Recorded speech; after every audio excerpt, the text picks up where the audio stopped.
Good evening! Good evening, peeps. Good evening!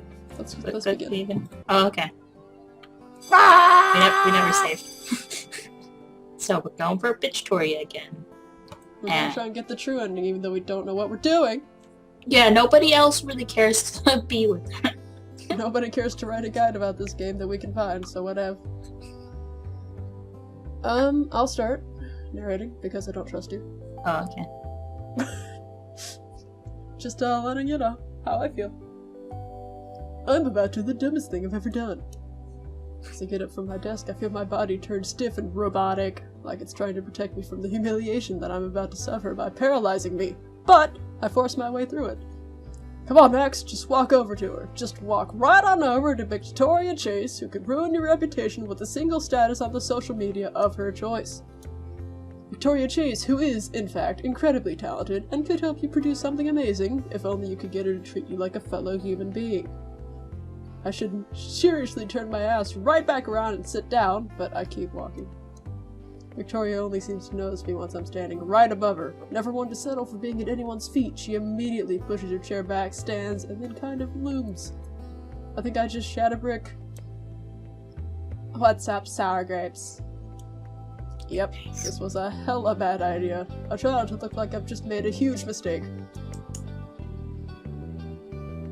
Oh, my turn. Okay. Yeah. Oh, so clever. I take it you'll be entering? Yeah. I'm stalling for time, thinking about changing my mind. Victoria's looking at me expectantly. She can really make people feel like they're nothing with just one look. That's what sparks the determination in me. I feel bold for a moment, and I grasp onto it before it slips away. Here goes absolutely nothing.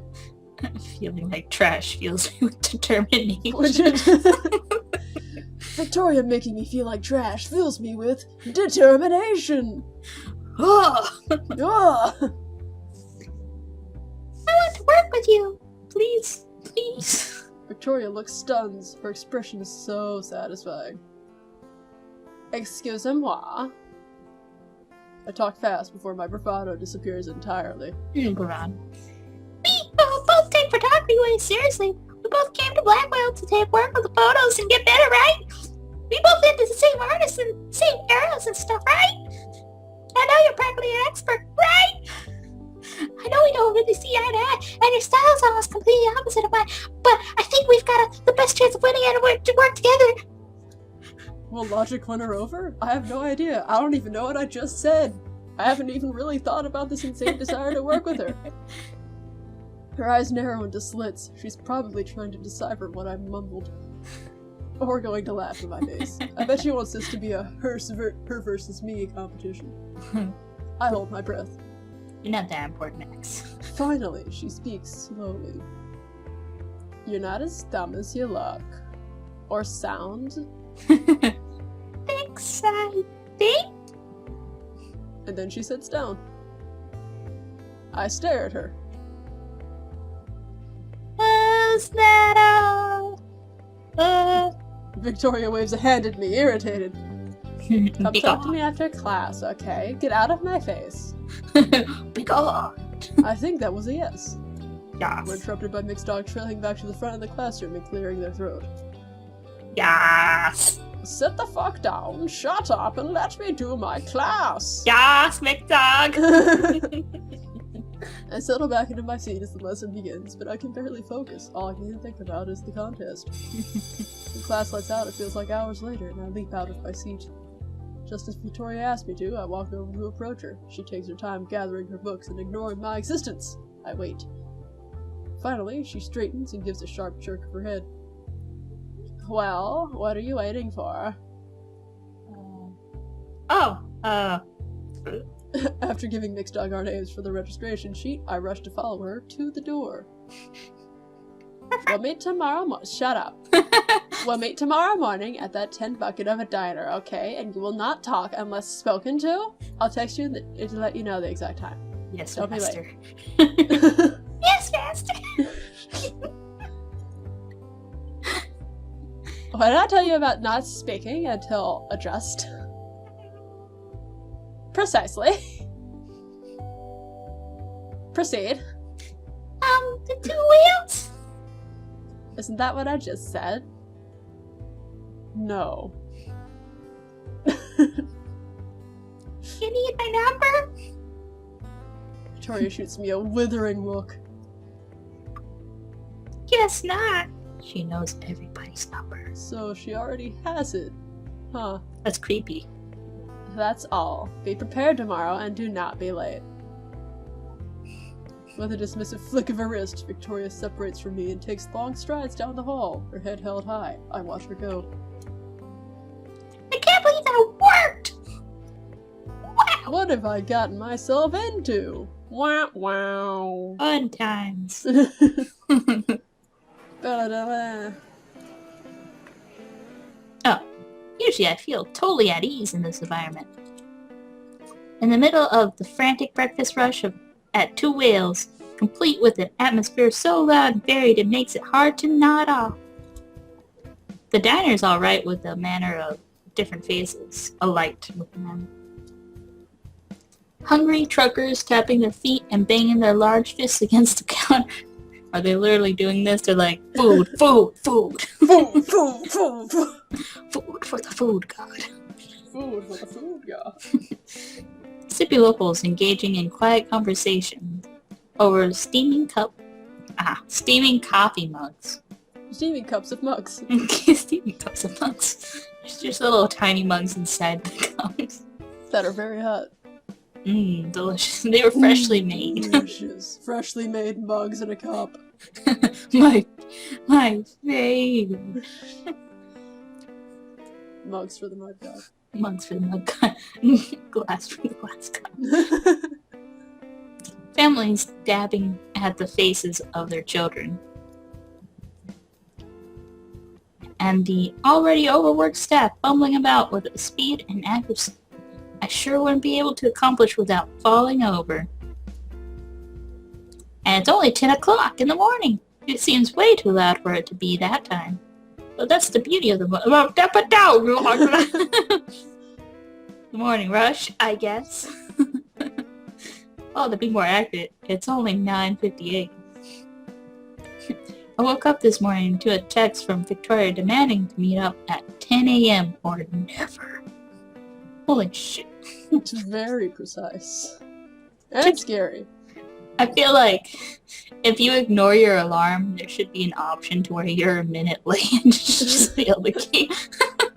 And she's just in the booth staring at you and she refuses to talk to you. It's like, get out of here. Quick route to the bad end.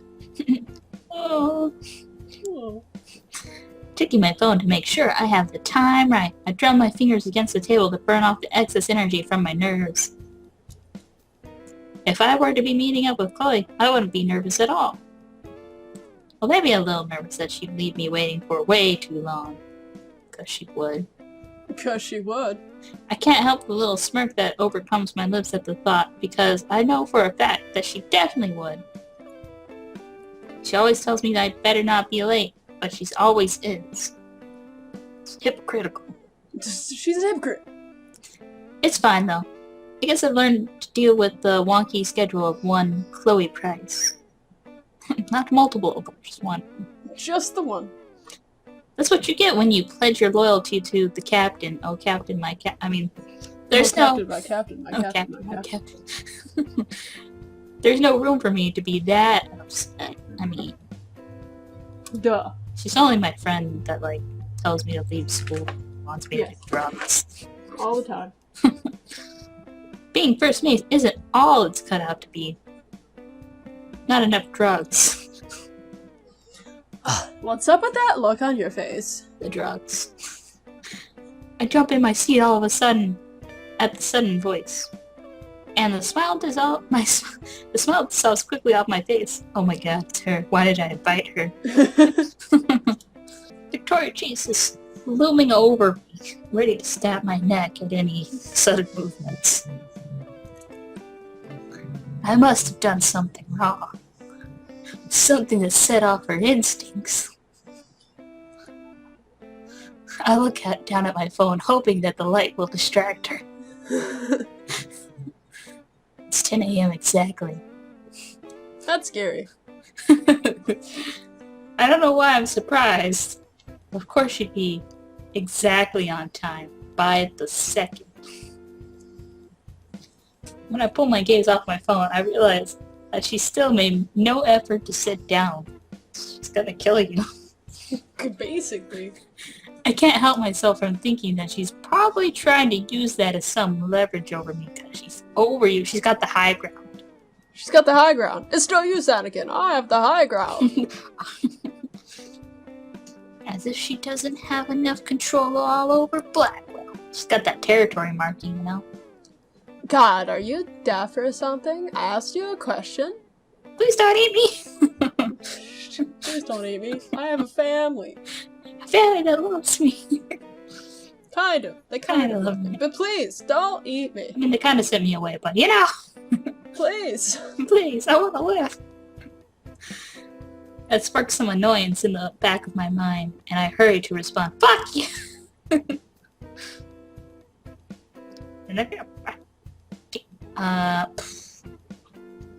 How well did we go last time by thinking of something? I'm not sure. I don't remember. I can't remember. I genuinely can't remember.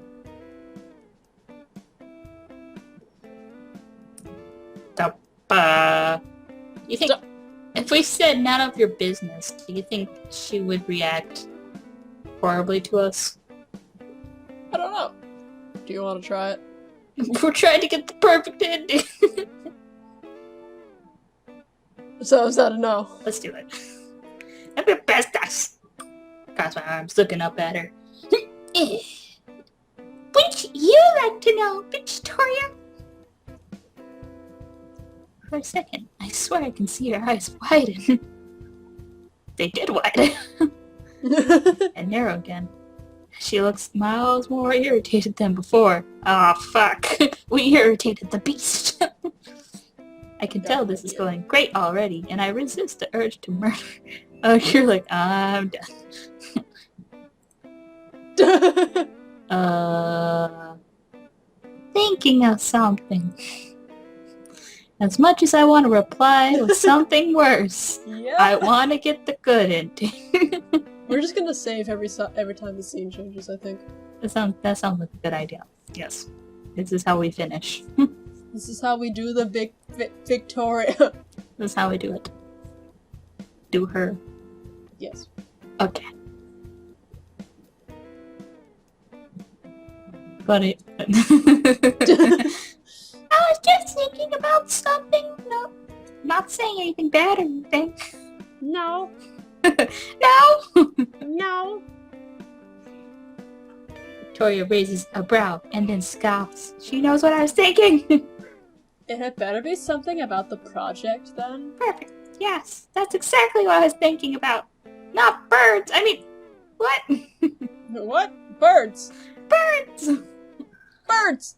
I can't keep myself from thinking about birds. And she narrows her own eyes at me in response. Or maybe it's better if it's not. If I have to deal with you smiling like a total weirdo all the time, I might just go crazy. It hurts my feelings. If she's that worried, her words definitely did the trick. There's nothing short of a frown on my face now. You're so mean. You're so mean. Very funny. God, don't you have a soul? Victoria. Oh, I have no soul. If it makes you feel better, it wasn't about the project. Victoria actually makes a noise of approval. Her noise of approval. Good. I don't need you getting ahead of yourself. Or ahead of me, because I already thought of everything, and we're doing what I want. I don't really like the way she says that. Like she's planning on being the driving force behind this whole thing. It's because you're not confident, Max, and it's obvious from your outwards demeanor. Obviously. Look at your stance. Yeah. If that doesn't scream confidence, nothing does. I was the one who asked her to help in the first place. Why did I do this? Whatever. Let's not waste any more time. Sure. Does that mean you're going to sit down, like right now? Victoria's eyebrow twitches at my assertion, and I can't stop myself from smiling smugly. I half expect her to beat me across the face. Instead, all she does is huff and tuck a lock of her hair behind her ear, sliding effortlessly into the seat like a swan. It's too early to deal with you, Caulfield. Too early? It's already 10 in the morning! I'm like, yeah, it's fucking early. Yeah, it's fucking early. I don't wake up until like 1. I raise a brow at her. Even Chloe would have called me out earlier than this, and still showed up at 10. 2 hours late. And still showed up at 10. Victoria shoots me a look and averts her gaze to one of the many waitresses passing by, as if that'll make them show up any faster. Some people actually need their beauty sleep. I'm not surprised you haven't heard of it with how you look. Do you think she's one of the people that, like, they're, like, waiting for a waitress and they just, like, when they show up, they give them only sass? I don't know. I feel like she's the one that gets the food spit in. Ouch! She's on a roll today. Cross my arms, watching her warily. She keeps calling me ugly. She keeps calling me ugly. I don't like it. It's like, well, your blouse is too peach. Ouch, Caulfield. Did you read that in like a kindergartner joke book? I like your shoes. Your hair looks really clean today. Seriously. If you were going to come here just to call me ugly, why'd you even agree to work with someone so ugly? Because you're ugly! Fuck you! She's like, in comparison, it makes me look better. Victoria pauses, and then pinches the bridge of her nose. Don't flatter yourself. Why? Before Victoria can finish her response, a waitress finally shows up to take our orders. Victoria, of course, wastes no time, and orders a diet water. Coffee, black. Like diet, your soul. No espresso, no water. It's just ground coffee beans. She shoots me a look as if I'm the reason she's getting something so strong. I stand my ground, staring right back. Or maybe a little too long, because Victoria clears her throat and gestures to the waitress. We don't have all fucking day, Caulfield. Oh, your mom doesn't help. My ears burn and I avert my gaze. Fine. Just the coffee with bacon and eggs. Once the waitress pins down our orders and speeds away, the atmosphere feels just as tense as before. Victoria is extremely quiet, and I can't find the words to say. It always feels like talking to Victoria is trying to avoid stepping on landmines. It almost makes me regret my decision a little. But I quickly dash that thought from my mind. This is awesome. I know what. Victoria is my soulmate. Our souls are both black as the night. Whoa, Bad Max. I know why I picked Victoria to help me. I've seen her work before, and for someone so sour, she has a ton of soul and a ton of talent. She has a ton of soulful talent. There's so much soul into her work. That's where her soul is. I guess I've always wondered why someone so talented has to be such a jerk. Such a jerk! Such an asshole! What an asshole! What an asshole! She has everything, so what does she get from tearing everyone down? I peek at her again, and catch her looking out the window instead of at me. Well, she kind of like gains self-satisfaction. I don't know, that can't be bought with items. That's true. She doesn't think very highly of herself, I think. That's what it seems like. So she tries to improve herself constantly. There's a little furrow in her brow, And if she's thinking about something, it's probably something about me. She Wow, hates Max, me. way to be humble. She thinks only about me 24/7. She's only thinking about ways to insult me, nothing else. Nothing else goes on in her brain. When she looks at me, she thinks of insult.